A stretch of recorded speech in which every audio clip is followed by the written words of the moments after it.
know, Miller's has probably got one of the best windows that you possibly could ask for at holiday time. He always goes well out of his way to put a touch of the current in with a touch of the nostalgic, which makes it the old-fashioned toy store that it is.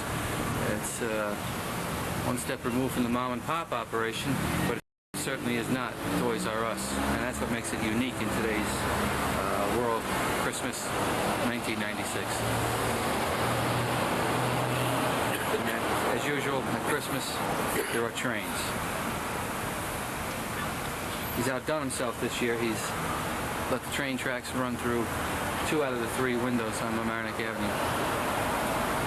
Okay, let's go over to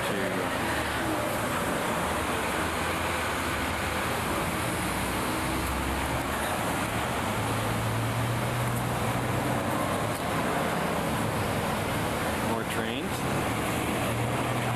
The caboose has Merry Christmas prominently written right across it. Safety seats for cars. Yeah.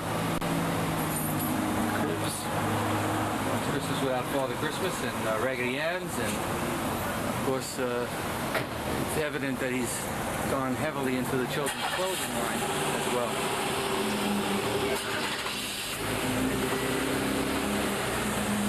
All right, let's take a look at.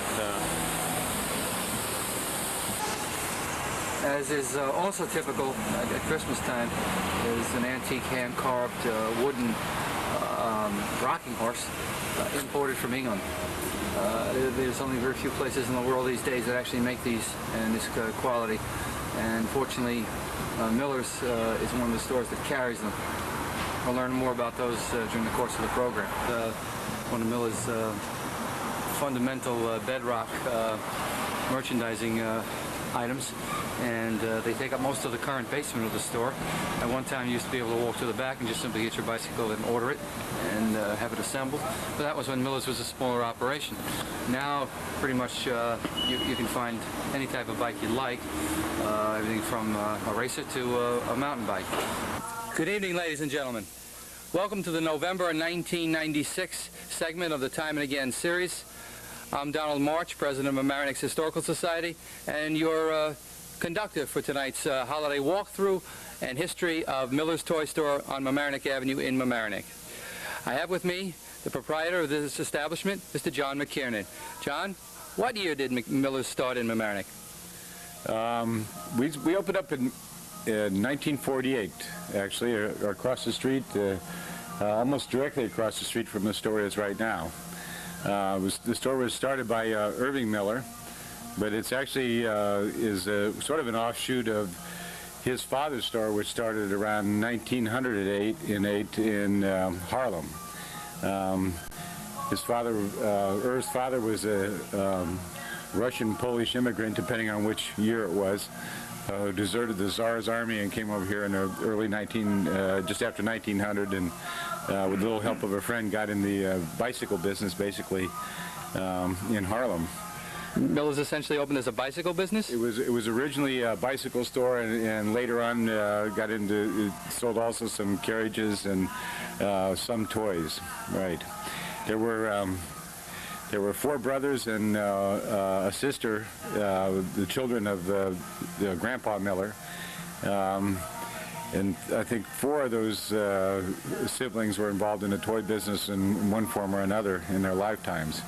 Irv Miller started this store across the street in 1948, and Eric Morley here was Irv's brother-in-law. I'm Irv's son-in-law, but Irv's brother-in-law. This is Eric? This is Eric Morley. Hi, Eric. Welcome to LMC-TV. Well, John is right, summer 48. During the summer 48, when I had just met my now wife, she told me that her brother had just purchased a small store in a little town in Westchester. Mamaroneck, never heard of it. Well, anyhow, Irv bought this store, and he and his wife ran it. And it was 4 years later, in '52, when we got together on Washington's birthday, he said, you know, there's a big supermarket going out across the street, and I'd like to get a slice of that store. But I really don't want to raise a second child in the store. It was him and his wife. how about coming up and being my partner? When my job in the garment district wasn't doing too well, I says, fine. So March 1st, 48, I came up.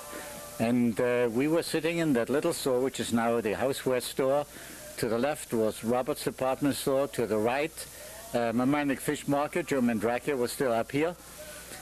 And we were waiting for to move across the street. It took us 4 years until the estate was finally settled and he was able to purchase the business. So we moved across and we spread out our merchandise. We didn't have enough to fill that big store here. But eventually we made it. Air conditioning, forget it. Merchandise you can turn around 4 times a year. Air conditioning, you pay for it and that's it. Eventually we had to do that. But even in the small store, we got all kinds of people coming in. There was Johnny Carson came in when he first came east to buy a bicycle for his son. Ethel Barrymore's daughter came in. The Schaefers, Rudy Schaefer's wife came in. And when we moved across the street, it was even more so. Jonathan Winters came in and started trying out a routine here, chasing all the people out. They were getting afraid. They said, get me out of here. And, of course, Castro's were one of the best customers in Mamaroneck. And I remember one thing particular that happened. When Bernadette Castro, the little girl who used to open the sofa, when she was 16 years old, Mrs. Castro decided it's time for her to have a big English bike. So she called up, and we had all of 3 bicycles on the floor in that little store there. I put one in the station wagon, took it out, and she came, yeah, that's fine. Bring me another one just like it. They were short people sitting around the pool, barbecuing. So I went back, and Mr. Miller, Irv Miller, went in the back. That's where we did our repairs and assembly. Put another one together, threw it in the station wagon, and went out to Flagler Drive. And Bernadette comes running along, says, oh, that's another girl's bike. It's for my daddy. Mrs. Castro, that's all right, Bernadette. It'll be easier for him to get on and off. So during the years, we had all kinds of people coming in here, and the store grew and grew. And some 20 years later, Irv Miller retired and sold his half of the store to his son-in-law, John McKernan. And John and I worked together for 5 years. And my children were through college by then. I figured it's time for me, so I turned my half over to John. And I must say, I'm delighted what he did with this store. It is a pleasure for me to come in, so much that for many years I would come in and help out around Christmas time. But it's just amazing, and I'm really proud, and I want to congratulate him what he did with this store. Back to you, John.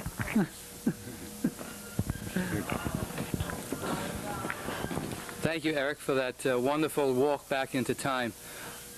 John, let me ask you a question. You've moved from across the street, you've inherited the business, you've taken it over. Did any of those old-time toys from way back in Miller's day survive?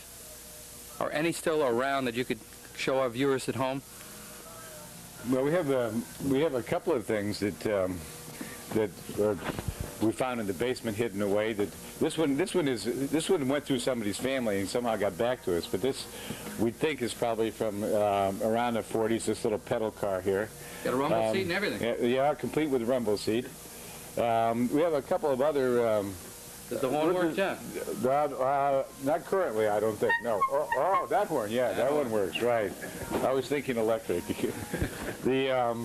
We do have a couple of things that are from that, actually from the circa when Grandpa Miller started the first store, or shortly after that. This particular plane is a tin toy, or a tin plane, which were very popular from late 1800s into the early 1900s. This particular one was made in Germany, and this one in my hand now is actually made from the original machinery that stamped out the original toys back. This one probably back in the 1920s. We have a little tin toy department in the back. Do you? That maybe we'll get to later. That'd be fun to take a walk through that. This little bicycle is also from This looks like a real collector's item. From that era. Yeah, these are really pretty much for collectors. We don't recommend these for children, really, because they can still have pretty sharp edges. Back in those days, the children were instructed not to touch the sharp edges, and were more careful. I got to ask you this. Does the man in the bicycle department know you got this bicycle upstairs? Or we wouldn't tell him anything about this. Okay. No, we hate to compete with departments here. Everybody's pretty proud and defensive of their own area. That's a fine. It even has the antique golf look of the turn of the century. Right, that was high fashion. The then, knickers, remember the knickers? I don't remember. You don't remember? I don't remember me. There's a lady I'd love to introduce you to. Asta Franson. Asta, come in here a minute. Asta has lived a big part of Miller's history in Mamaroneck. I'm not sure. She won't tell me how many years exactly she's been here. Well, welcome to LMC-TV, Asta. Close to 36. 36. This is my second mom. Okay. Asta started when in this world? 1961, the 26th of April. 26th of April, 1961. Yeah. Yeah. Anything you want to add to our history? Did we make any mistakes? No. I'm very proud of what you have done to the store.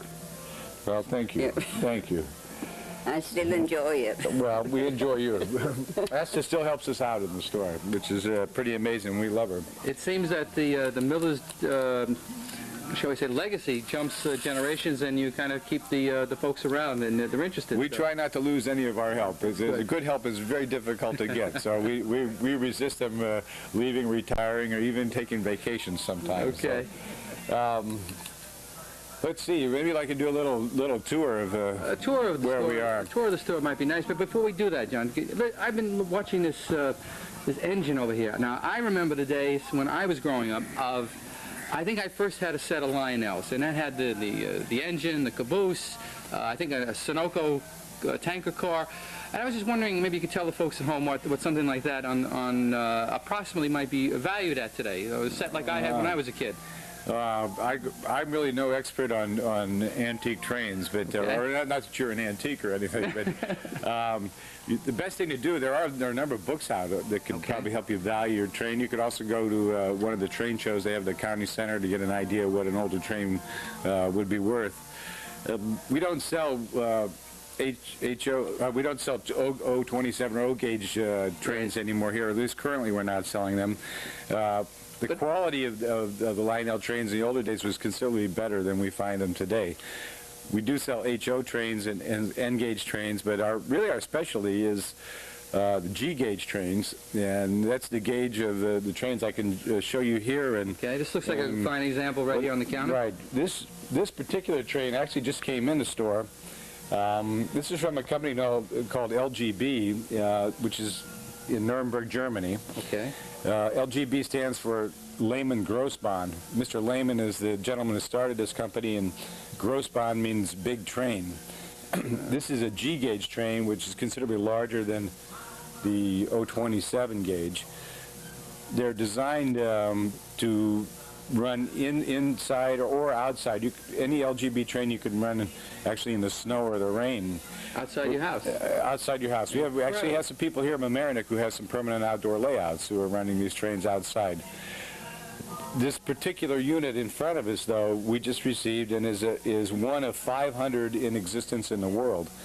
This is a limited edition train, and this originally was it's called a Shea locomotive, and these were made from about 1880 until I believe around 1940, and they were used to move the huge logs of lumber in the mountains when the logging camps. They still do, right? Logging camps, and move the logs out of the mountains and to the mill. It seems like it's made out of mostly metal, but you don't see too much these days. Well, this particular engine is metal. Most of the other LGB engines and cars that we can show you up front and in the back in our train department are made in plastic, and they're made in plastic so you can run them outside. In fact, the colors are molded right through the cars and the engines so that if they're in the sun, they don't fade. The track is solid brass, so you don't have any corrosion, and they're really impervious to weather. So you want to move up front, I can show you one of our favorite engines that's running on our display. Kind of give the folks at home an idea of what something like this might cost on today's market. I don't want to scare them from coming to the store. Most of our trains are a lot less money than this. All of our trains are a lot less. This is a $5,000 engine, but this is really a collector's item. This is That's a lot of logging lumber. It's a lot of lumber, yes. You're right about that. But maybe we'll move up front and Okay. I'll show you one of our favorite engines. Fair enough. We'll take a little pause here.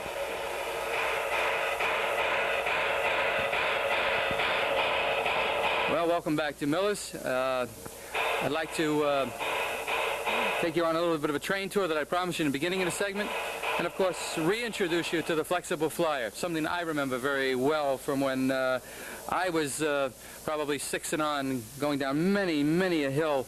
This thing has been around, it says, since 1889. It hasn't changed too much from what I remember it as. John, tell us about this locomotive setup you have here. Well, this display we've had in the store, in the front of our store, we're standing up front now. It's been here, many years. I don't know, probably at least 12 or 14 years. This display was sent to us from the factory in Nuremberg, Germany, from LGB. And we have trains running all day long. In fact, the locomotive which we usually run on this layout, this one here, has been running for 5 years. All the bells and whistles are broken off. It's been knocked over about 1,000 times by the kids who come by, but it's never been serviced, and it still runs. But we thought, just for fun, I'll show you one of the more exotic engines and tenders that available from this company. It looks like they took the time and the trouble to paint a Christmas motif. Oh yeah, well they do a different Christmas, a couple different Christmas cards every year. So different kind of collector's items. Oh yes, yeah. Okay. But these trains are really designed to play with, and they're really great trains for little ones to play with because the gauge is so large that it's easy for them to get them back off on the track. Let me ask you, I remember the Lionel smoking and making distinctive noises. Does this one do that? Oh, we have noises, yes, Okay, absolutely.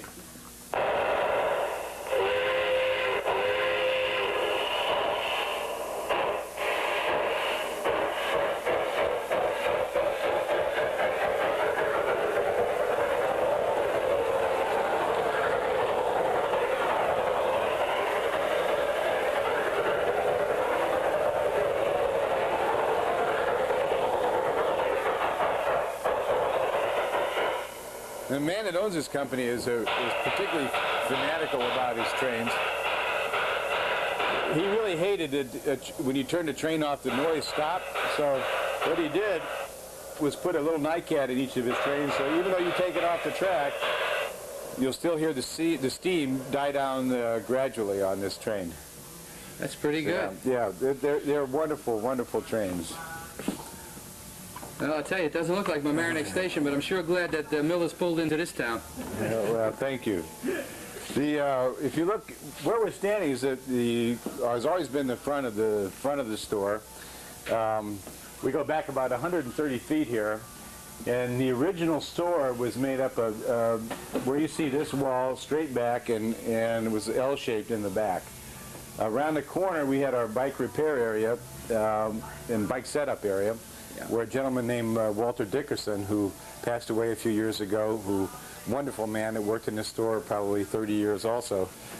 A lot of people in Mamaroneck will remember Walter. Bicycle chains. I remember bicycle chains. Yes, yeah. Well, a lot of people knew Walter. Walter was loved, I think, by everybody in this community. That shop was around the corner in the back there. It's now a part of our baby area. When we expanded twice in the store since the time that I've had it. I came in 1975. I think it was about 14 years ago that we put a front on the back of the building on Phillips Park Road and put the windows in there and added the staircase that we have in the back of the store now to get down to the bike shop. Right. We did that primarily because we always sold bike store quality bikes, but people had some objections from buying a bicycle of that quality in a toy area, a toy environment. So we moved the bikes downstairs, and it allowed us to open up the back of the store to our juvenile products. But one of the things that has, I think, made our store successful. The first thing that's made our store successful are people like Eric and Asta and the wonderful staff that I have now, Melanie and Peter, Tim. Mike down at the bike shop. We have the best retail people in the world, I think. They care about the store, they care about our customers, they care about the children, which are the best part of this business, the kids. Speaking of the kids, how about the kids when they see the type of window display that we were able to show the viewers at the beginning of the program? What's the children's reaction when they see something like that? What does it do to your heart? Well, that's probably one of the highlights of Christmas. We work very long hours. I mean, it's very lucrative for me, and I appreciate that. But the hours get long, and we get a little worn out, and it gets tedious sometimes. But if I stand inside this front window and look out and watch the little ones watching the trains go by, it lifts my spirit. And sometimes you forget about what toys are all about and what this environment is about. And all you have to do is look down below our eye level and see the children that come in here and see their faces when they're in here and hear them scream when they try to leave to know what it's really about. The other thing that's really made this store successful are the people in this community who have supported this store and patronized this store and shared with us. We're on third generation with a number of people now. We're selling toys to people who got their grandparents bought their parents their first toy here. We're selling cribs to people who slept in a crib from this store. So wow. That's it's really a nice feeling. To a great extent, this store belongs to this community and to these people as much as it does to your family, to my and your family. Employees. Exactly.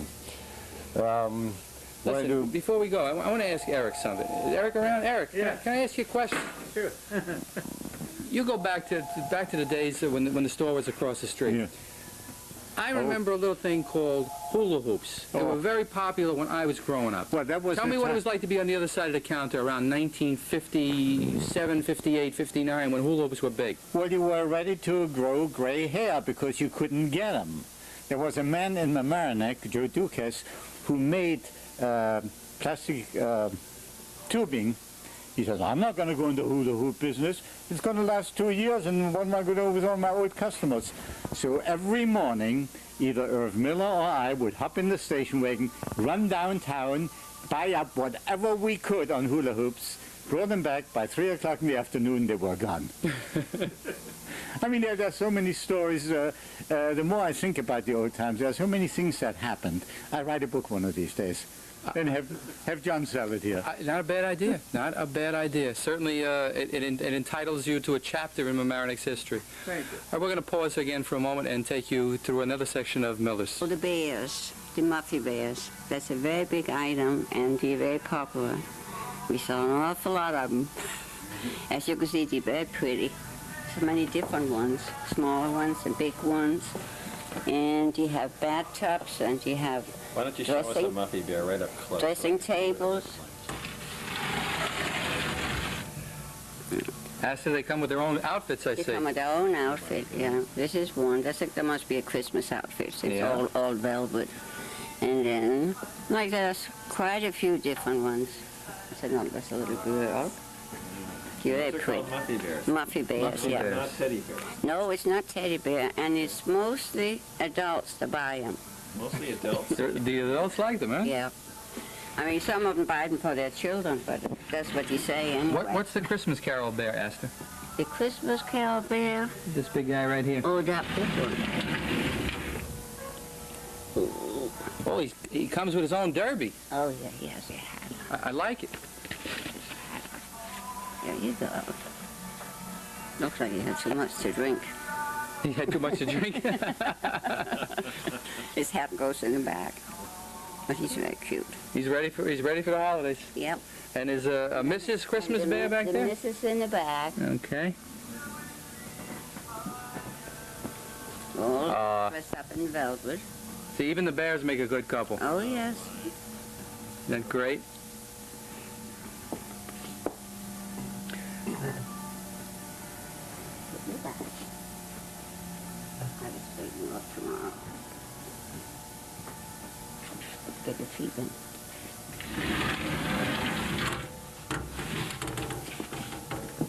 And then we have some puppets in the Puppets? wooden boxes here. He pop up, you press the top down, and then you pop up. Take this one. Oh, a golf player. That's a golfer. Push him down. All the folks on the local golf courses ought to see this one. Yeah. Put him down, and you close the top. I can close it. Get his hand in there. There you go. You just want to go in there. He wants to stay out. You're more fun It staying looks out. to me like you got a birdie. Yep. And then, of course, it's just the hand puppets. And then we Yeah. have a car. I know. Squad car. Did you have that out? Yeah, we just sort of go through. Yeah. And then, What are these bears? Hey, we look like we got a couple of old baseball bears yeah, here. that's old baseball bears. Okay. And then we have the Carole dolls, what's imported Okay. from France. What? And we have some German dolls. This one. Right. And these are just made in Germany too. Where's the most interesting doll in your opinion, Astor, that you like? That's Your own personal favorite? Madam Alexander's mine. Oh, okay. That's my favorite. This one is really unique with her own bonnet on. Yeah. Very pretty doll. You're very pretty. It's very hard. I wouldn't know which one to pick if I had to pick one. And then, like I said, these are all my favorites. These are all your favorites. All my favorites, the Madam Alexander. And there's quite a few of them. Now, I noticed there was, last time, they were talking about a doll that had Paris fashions, and that people could buy different fashions for that doll. And, Oh, the Carole doll. We have clothes for the Carole dolls. oh, I see. And those are really fancy. Different outfits. Oh, yes. And these, of course, is still Madam Alexander. And then we have all the new Barbie dolls. Barbie dolls, they're making a comeback. Oh, yes. And not that they ever went out of style, they just kind of lost flavor for a while. Yeah, but he's still very popular, especially with the little I girls. understand now the little girls can actually today do their own design of the clothes in Yes, the they computer. can. They can Yeah. figure out what kind Yeah. of patterns and things, which is That's interesting. something new they just came out with. No wonder poor Eric didn't do too well in the garment business. Oh, then we have some beautiful tea sets. Tea sets? Little tea sets. Uh-huh. Yeah. The different storybooks. They're very cute, too. Pretty neat. Yeah.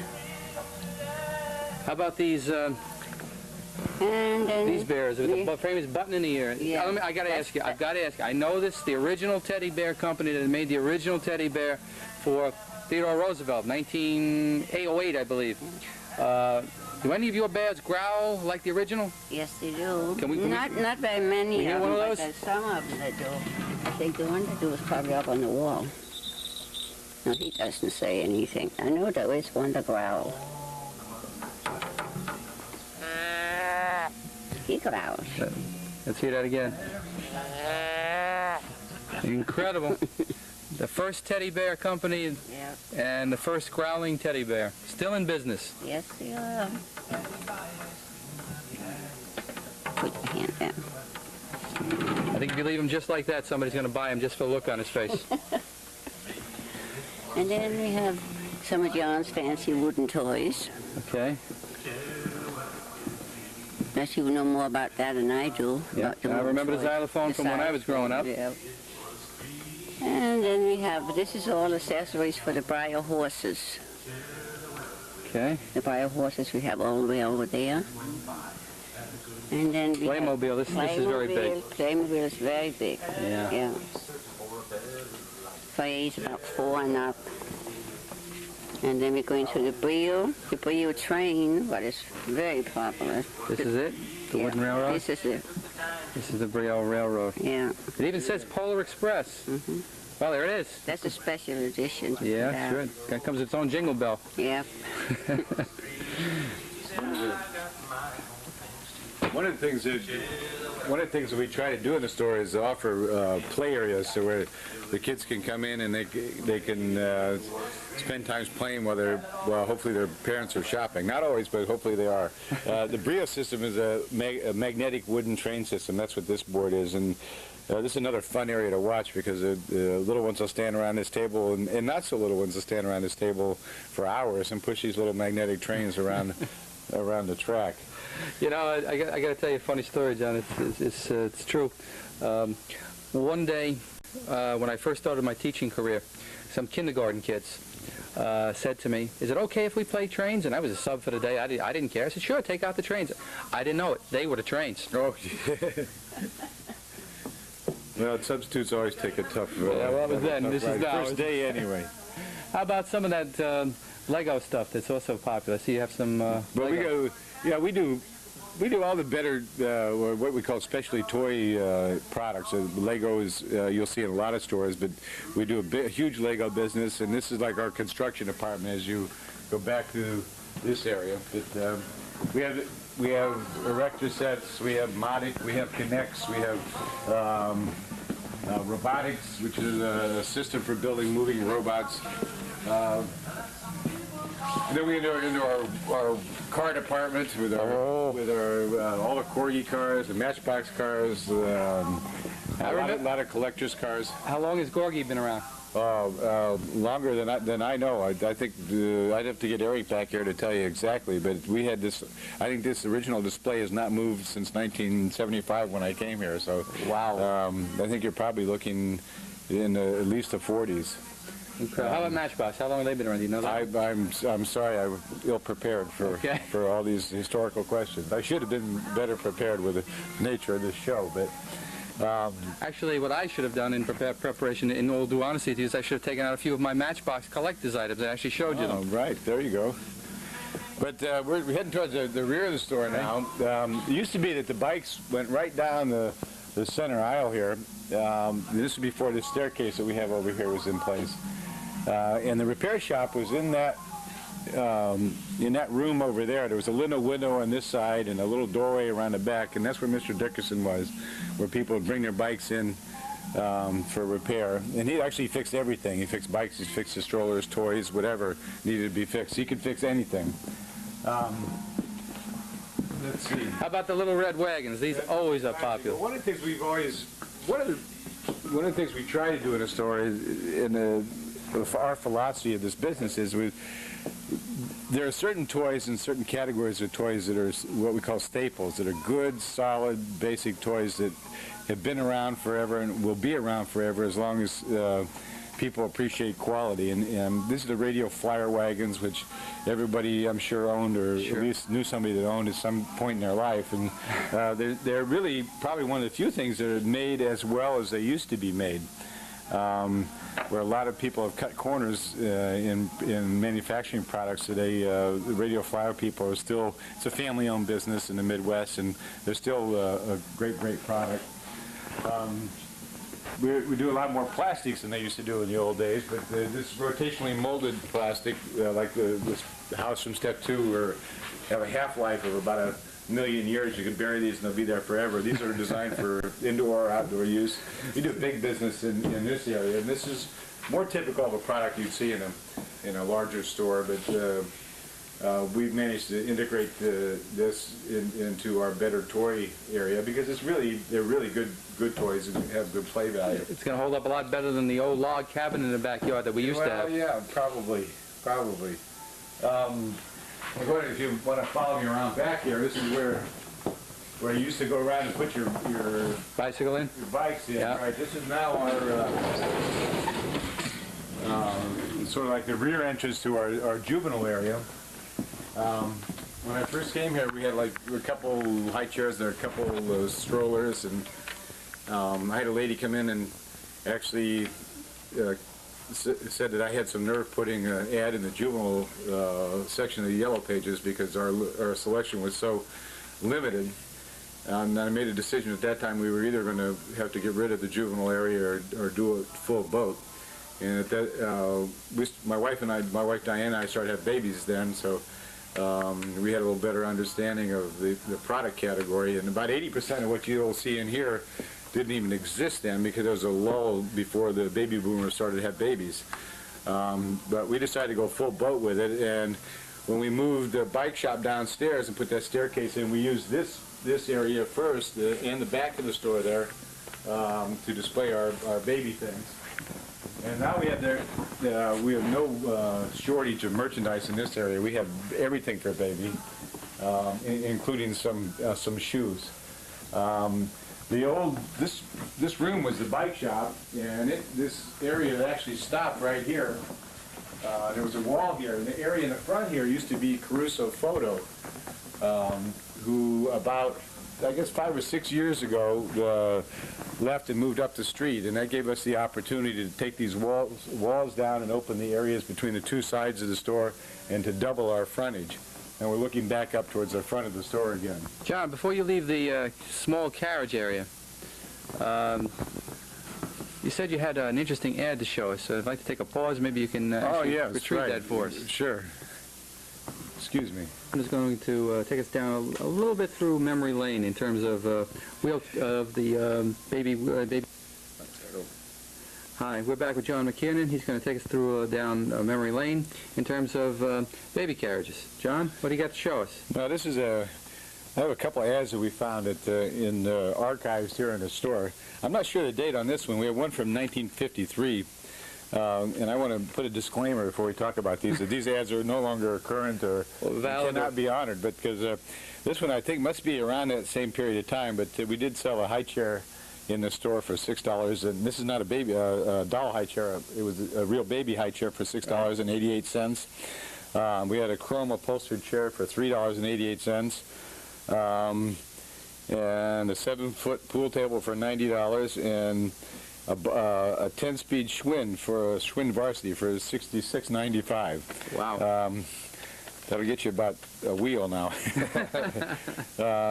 This ad from 1953 was, I think, we had just gotten in some 20-inch bicycles, which were the regular price of $39.95, and that was assembled, and we had a special on them for $27.95. Not a bad deal. Not a bad deal. And these bikes, they were probably, if they were taken care of, were probably still rolling around somewhere. I noticed that my father-in-law, Irv Miller, marked on the side of this "no good," so I don't think the ad was too successful. I don't think it could have been the price that could have been the problem. No. Right. All right, let's continue our walkthrough. Let's pause for a moment while we get repositioned. One of the things that we were able to do when we took over the store that was next to us and double our frontage was to get into the children's clothing business, which has been very successful for us.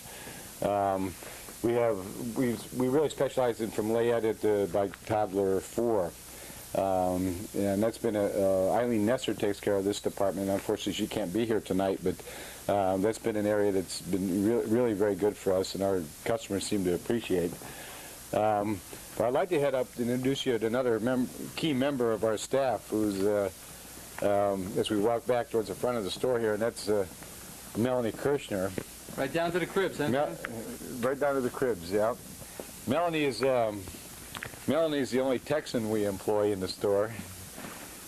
Melanie's from Fort Worth, Texas, and most of the people who have children who've been in the store recently recognize Melanie. But Melanie's responsible for buying a number of lines in our store, and she's our big gun working the floor also in terms of taking care of customers. But this is really her area here, the book area, and we're very proud of it. Mel, you want to say hi?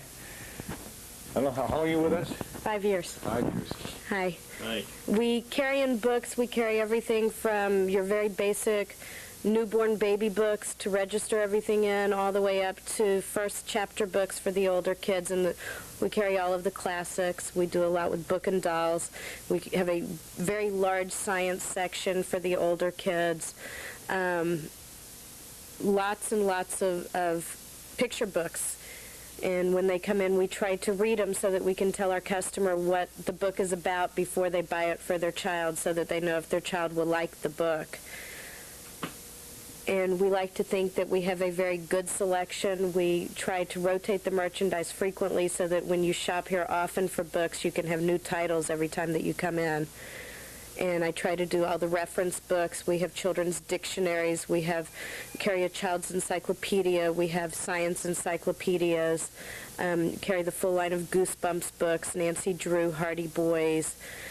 and like all the first chapter books, and then we also carry all the step into reading books, which the schools recommend for first readers. And we carry the big books, we have puzzle books, we also carry a full line of videos and cassette tapes to go with the books, and book and tape sets. So if you need help with books, then you come in and we can pretty much tell you what they're about and which ones we have. Great. Okay, we'll take another small. One of the things that I think has contributed to our success here is our selection of merchandise, and I think we have some merchandise you won't see anywhere in another toy store in this country. And these marionettes that we have up here are an example of that. These are made by a fellow named Stefan Tumpel, and he's from Stuttgart, Germany. Stefan is an artist and got into this business about 15 years ago. We probably have 30 different marionettes, musicians and dentists and chefs and cooks, soccer players, fathers with backpacks and babies, and mothers and brides and grooms. But they're wonderful. Clowns with jesters, even. Clowns. We have a marionette with a marionette with a marionette. You know, and these have been great. We go to all the shows in the States. I mean, all the big toy fairs. We go to the gift show, the variety merchandise show. But I'm fortunate enough to be able to go the last 10 years or so to the Nuremberg Toy Fair in Germany, which is the largest toy show in the world. And they have 10 buildings of about 50,000 square feet each of just wonderful toys. And a lot of what we have in the way of import toys that we import ourselves that comes out of that show in Europe. I think that about covers the upstairs, but we can head down to the bike shop. As we go through this side of the store, we have all our science and arts and craft projects. We must have, well, we have about... Hand-painted toys, too. We think we have between 20 and, well, we're not sure exactly, but between 20 and 30,000 items in this store. We do an inventory once a year, but there's so many different items we can't even inventory by exact style. So we do a count by various price points, but it's we do have a lot of stuff for sure.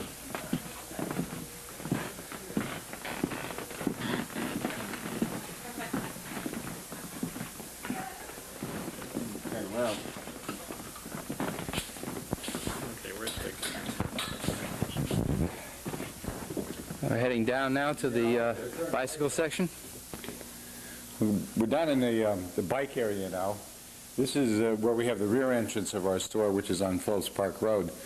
In fact, there's parking back there, and if people need to get through to the front, Mamaroneck Avenue, we really don't mind if you walk through the store through our back door and go up this staircase. This is a far cry from when Walter Dickerson was upstairs in the back room, but the philosophy of the store is basically the same. All our bikes we build, assemble for our customers. The companies we deal won't allow you to sell a bicycle other than assembled bike. What was your hottest seller when you first opened? When I first came here? Well, that's when the 10 speeds were just coming into fashion, and you couldn't get enough 10-speed bicycles. That would be the drop handlebar, what we call a lightweight bike now, or a 10-speed racer, and you couldn't get them. They were almost impossible to get, but that was the hottest thing going. Okay. When I grew up, my family didn't have a lot of money. I had one bicycle my entire life until I got in this business and ended up with about 300 of them.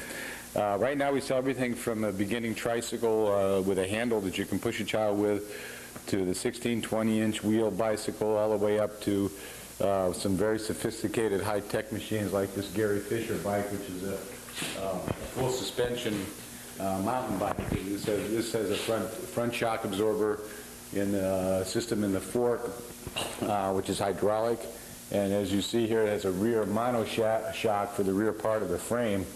It's really designed for somebody who's doing some racing and downhill mountain bike racing. Right. I don't know how many different bikes we have in stock. Probably even in styles over 150 different individual styles, and then of course you have colors and sizes for all those. We saw that the bike sold for $66 and change then. How's it now? Well, I can sell you a tricycle for a little bit less than that. The range of bikes in a two-wheel category goes from anywhere just under $100 to a machine like this, I believe, is about $2,500. Right. So, and we might have one or two more hidden away here that are worth a little bit more.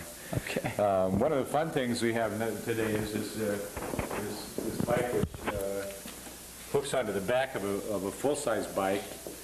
So if you wanted to take a 5 or 6-year-old who's, or even a child who wasn't riding on his own, along with you and do a little longer ride than you typically would, this little attachment in the back here has a single wheel and it clamps to the seat post. And you can actually have somebody ride and assist you in pedaling. Pretty good. As an add-on. And over here is our repair area. Now we have a barber's chair, but we don't give haircuts. You don't give haircuts? No, that's just one of our special souvenirs. But we do offer full service repairs, and this area being downstairs here has really worked out very nicely for us. We have the total square footage of the store is about 9,000 square foot of showroom, and then we have about 7,000 square feet back in here of warehouse space, where we support all the toys and the other products we have on the shelf upstairs. And we also have a building across the street in the rear, which we use for our wooden swing sets and outdoor play equipment, which is a big part of our business in the spring and summer. I'll bet that's where Santa's workshop is. Well, we do have a special secret workshop over there. I don't know if we can go in there because it's pretty full right now. Okay. Santa has asked us to hold on to a lot of his toys that he didn't have room to warehouse up there at the North Pole, because he's going to make a stop on his way down into that area and take those out to some of the luckier boys and girls in the area. Okay. I just had a talk with him the other day, and he was mentioning he's going to need a little bit more room than we have right now. So I can't remember. I can only remember last year seeing one of the Miller's elves in rollerblades, putting together some of those wonderful packages. It was pretty nice to see. Yeah, well, we do a lot of assistance to Santa there. We do a lot of wrapping and labeling for him. He just doesn't have enough elves to take care of it himself. So he's a pretty good guy, old Santa. He takes pretty good care of us as well. Good. All right. Well, that's we'll pause now and head to the next location with John McKiernan at a very special spot in Miller's. It's dedicated to hand-carved horses, and these are the old-fashioned kind, complete with mane, hand carving, leather saddle, and a time capsule. This we have to tell the folks at home about. well, these horses, this big oak, and we have a couple other oaks and a mahogany up here, are carved by the Stevenson brothers in England. I met them about 12 years ago in New York, and I've seen them every year since then in Nuremberg at the toy fair over there. The Stevensons restore and carve basically rocking horses and carousel horses. All these horses or most of our horses are carved out of hardwoods. This is an oak horse, and they're replicas of horses that existed during the Victorian era, and even before. They use real horsehair. This particular one, as I said, is oak. The saddles are made by a saddle maker near them in England, and they're designed for anybody to ride, children as well as adults. They actually ride like a horse. But when I was talking to them a few years ago, they told me about that they put a time capsule into this horse, telling future restorers how the horse is made and what kind of materials were used in the construction and the glues to bond the woods together. And they were doing this because in restoring horses or antique horses themselves, they always wished they knew how the horses they were working on were made. So they started putting this time capsule in with all that information, also saying how much fun they had making them.